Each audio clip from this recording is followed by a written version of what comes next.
So I think we're at the right temperature.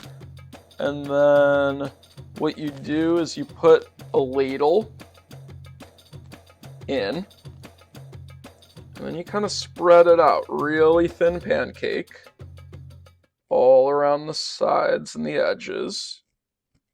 And then once you've got it all the way distributed around, then you actually, the way I do it is I pop a top on it so it cooks the top as well as the bottom.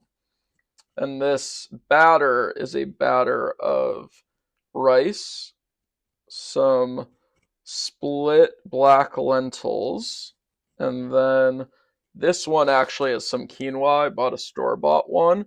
You can make it yourself, and I have done it before.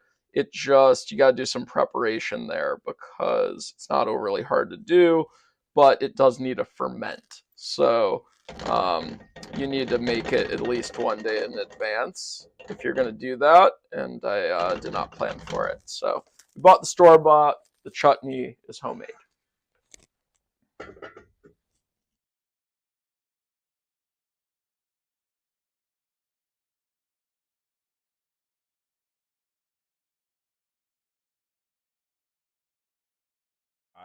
It does taste a little bit like a Cheez-It, funny enough. Um, and I would honestly give this a 7.7. I think this is very solid and a really good snack. So we got a good dosa, crispy, flaky. All right, so I'm putting it in the peanut. Um, what do we call that? Peanut chutney. Excuse me.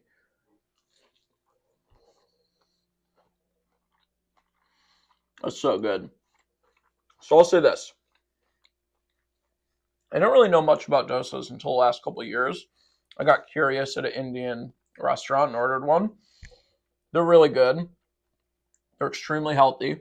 We've got some sourdough fermentation situation, so it's actually really good for your gut microbiome.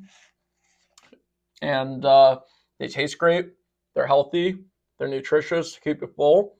I'm gonna give this an 8.6. Really good, and it takes a lot of practice, but when you can cook them well, it's a very rewarding feeling.